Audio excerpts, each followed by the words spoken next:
नमस्कार दोस्तों, स्वागत है आप सबका भद्रा इस अकेडमी में। आज का डेट है 18 नवंबर 2022 एंड दिल्ली के करंट अफेयर्स के न्यूज़ डिस्कशन में मैं शुभदीप आप सभी का स्वागत करता हूँ। आगे बढ़ने से पहले let me tell you that downloading link जो रहने वाला है पीडीएफ का वो नीचे डिस्क्रिप्शन सेक्शन में लगा दिया जाएगा। आप वहाँ से डायरेक्टली इसको डाउनलोड भी कर सकते हो। सबसे पहला यहाँ पे न्यूज़ रिगार्डिंग हम लोग डिस्कस करने वाले हैं पतन पटोला के रिलेटेड। क्यों ये न्यूज़ में है? क्योंकि G20 समिट में इंडियन प्राइम मिनिस्टर ने अपने जो इटालियन प्राइम मिनिस्टर है ना, उनको एक आर्टवर्क, ट्रेडिशनल आर्टवर्क गिफ्ट किया है पतन पटोला नाम का। तो पतन पटोला यह एक आर्ट फॉर्म है जिसको बेसिकली आप बोल सकते हैं you can date back to 11th century. Basically क्या है ना, नॉर्दर्न गुजरात में एक फैमिली है, सल्वी फैमिली, ठीक है। तो ये सल्वी फैमिली जो है, ऐसा माना जाता था दैट इस आर्ट वर्क के लास्ट प्रैक्टिशनर्स यही थे। देखो इससे पहले भी रहा होगा, मैं ऐसा नहीं बोल रहा हूं, राइट, बट इनके लास्ट जो पाए गए हैं ना वो लोग ये थे। इनफैक्ट यह एक यूनिक फैब्रिक वर्क है, राइट, जो कि काफ़ी ज़्यादा सोफिस्टिकेटेड है और इसकी टेक्निक काफ़ी ज़्यादा डिफिकल्ट है। इसको डाई करने की, इसको नॉट कैसे इसको बांधा जाता है, राइट। सो एक स्टैंडर्ड स्कार्फ अगर बोलो, स्कार्फ मतलब वही जो लड़कियां गले में नहीं बांधती है वो वाले, ठीक है। तो वो स्कार्फ पता है कितना कॉस्ट होता है? अराउंड 80,000 से 1 लाख रुपीस तक, depending upon the design complexity. मतलब बहुत ही टफ सूक्ष्म काम होता है इसको। मतलब ये मतलब क्या बोल सकता हूँ, वन ऑफ द मास्टरपीसेस होते हैं ये सब, राइट, पतन पटोला नाम का, right. Next, old pension scheme बहुत ज़्यादा अभी न्यूज़ में है। देखो क्यों न्यूज़ में है? क्योंकि ऐसा बहुत सारा स्टेट्स है जो क्या बीच बीच में ही मतलब इलेक्शन जीतने के लिए बोलते रहती है अपने लोगों को दैट आप हमको अगर इलेक्शन जिता दोगे तो हम मेक श्योर करेंगे दैट यहाँ पर ओल्ड पेंशन स्कीम फिर से आ जाए, राइट। तो क्या ओल्ड पेंशन स्कीम अभी एग्जिस्ट करता है? नहीं, अभी क्या एग्जिस्ट करता है? New pension scheme.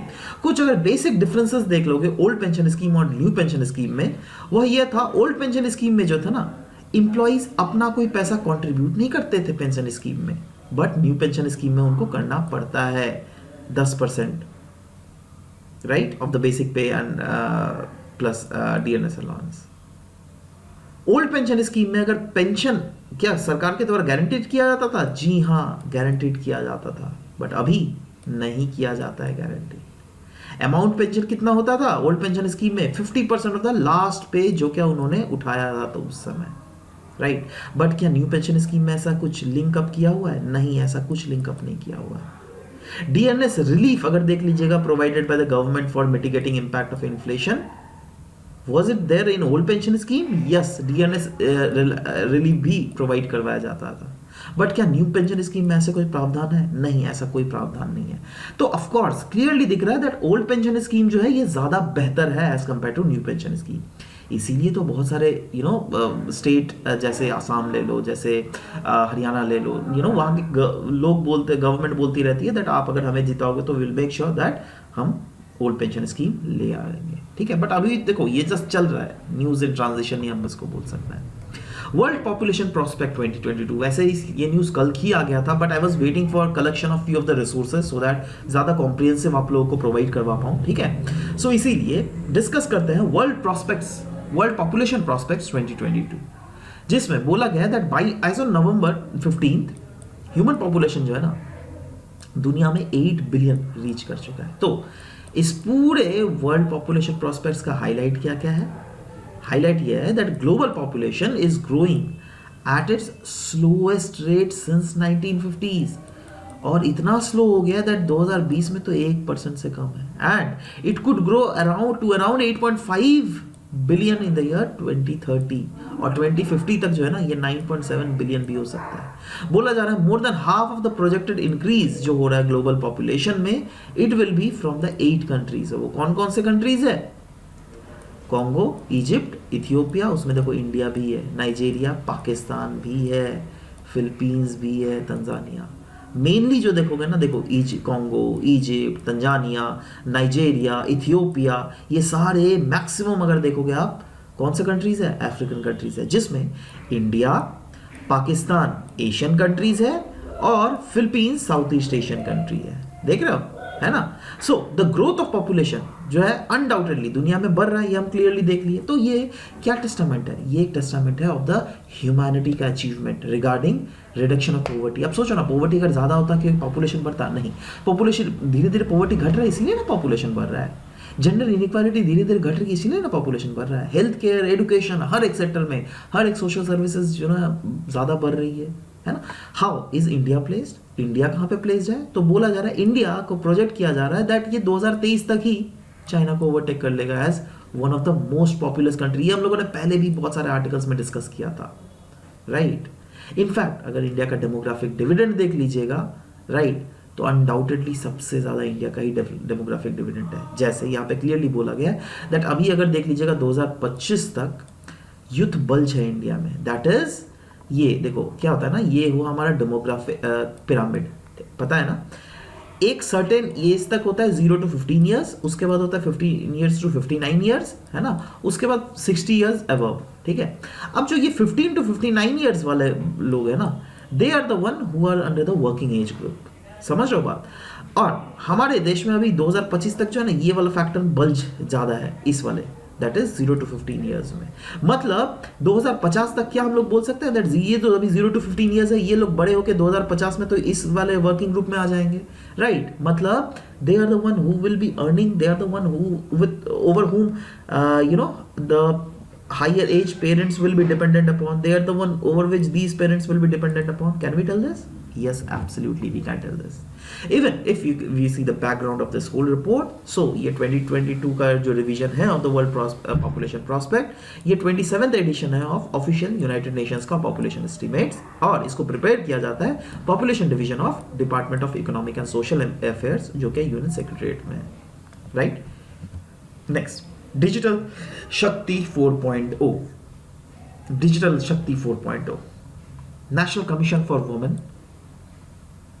Cyber peace foundation और मेटा, ये 3 प्लेटफॉर्म मिलकर ये लॉन्च किया है फिर से डिजिटल शक्ति 4.0। डिजिटल शक्ति 4.0 की जब मैं बात कर रहा हूँ, इसका मतलब कॉमन सेंस है दैट डिजिटल शक्ति 1.0, डिजिटल शक्ति 2.0, 3.0 ये सब हो गया होगा, राइट। नो, ओवरऑल ये डिजिटल शक्ति जो प्रोग्राम है, इसका मेन एम क्या है? इसका मेन एम यही है दैट क्रिएट किया जा सके safe cyber space for women and girls, और बनाया जा सके वुमेन को डिजिटली स्किलफुल। देखो हमारे देश में जो है ना वुमेन एम्पावरमेंट के ऊपर बहुत ज़्यादा फोकस किया जा रहा है, इसीलिए ये सारी कंपनीज जो है ना बहुत देश से पैसा कमाती है, तो ये लोग अपना भी तो कुछ रिस्पॉन्सिबिलिटी निभाए भाई हमारे देश के प्रति, ठीक है। तो वही तो देखो ना, मेटा मतलब फेसबुक क्या है ये? They are the one who are playing their own role in empowering women of India, right. In fact ये स्टार्ट हुआ था देखो 2018 में, बोला ना मैंने, तब डिजिटल शक्ति के नाम से था। उसके बाद वाला फेज में है डिजिटल शक्ति 2.0, उसके बाद 3.0, है ना। तो इसमें क्या होता है, मेनली कुछ लोग जाते हैं, कुछ गांव के महिलाओं को एम्पावर करते हैं, उनको सिखाया जाता है दैट कैसे आपको पेमेंट्स लेना है, कैसे आपको पेमेंट देना है,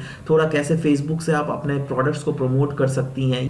आगे बढ़ते हैं, lead IT summit, that is leadership for industry transition summit 2022, जिसको होस्ट किया गया था भाई इंडिया एंड स्वीडन, कहां पर? COP27 में। नाउ फोकस इसका क्या है? Low carbon transition on hard to abate industrial sector.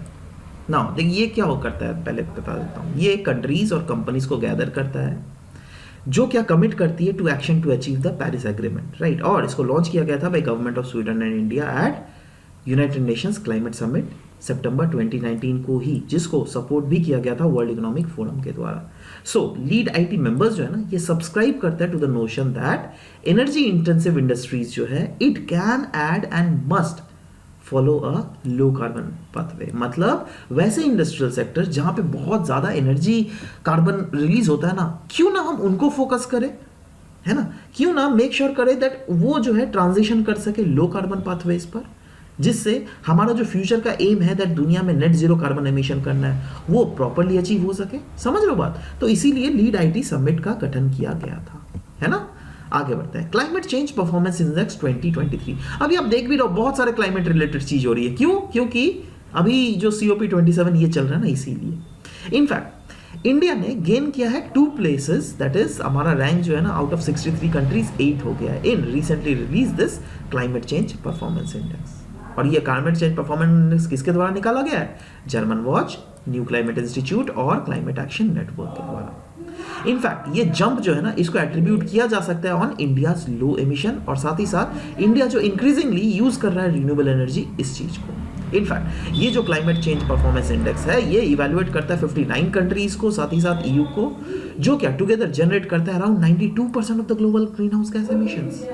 अब देखो 92% of the global green house emission जरूर एमिट करते हैं, but at the same time अगर आप पर कैपिटा एमिशन देख लोगे ना, इंडिया का बहुत कम है। इनफैक्ट क्राइटेरिया कौन सा यूज किया गया है? GHG emission, use of renewable energy, energy use और क्लाइमेट पॉलिसी। इन क्राइटेरियाज को देखकर ही ये क्लाइमेट चेंज परफॉर्मेंस इंडेक्स निकाला जाता है। Next, forest and climate leaders partnership. देखो सारा क्लाइमेट के रिलेटेड है, ठीक है। बाद में जब ये खत्म हुआ ना, उसके बाद में हम लोग एक काम करते हैं, कुछ हम जिस्ट निकालेंगे, ठीक है, जहां पे सब कुछ डिस्कस करेंगे, जो जो क्लाइमेटिक रिलेटेड चीजें अभी तक न्यूज में थी, ठीक है।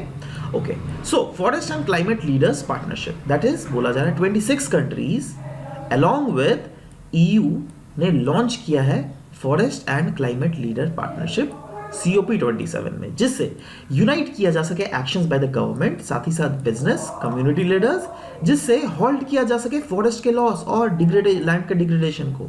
क्योंकि फॉरेस्ट लॉस को अगर आप हॉल्ट करोगे तो ऑटोमेटिकली लैंड डिग्रेडेशन कम हो जाएगा, है ना। सो वो जो है ना, ये forest and climate leaders partnership, ये एक वॉलंटरी पार्टनरशिप है ऑफ 26 कंट्रीज, जिसको लॉन्च किया गया by world leaders including EU commission president, then UK के prime minister, then leaders of France, Ghana, Congo, Colombia, Germany. In fact यहाँ पे बोला जा रहा है हर एक मेंबर जो कि कमिट करता है ना to play leadership role in driving forward at least one of the FCLP action areas. तो वो कौन कौन से एरियाज है?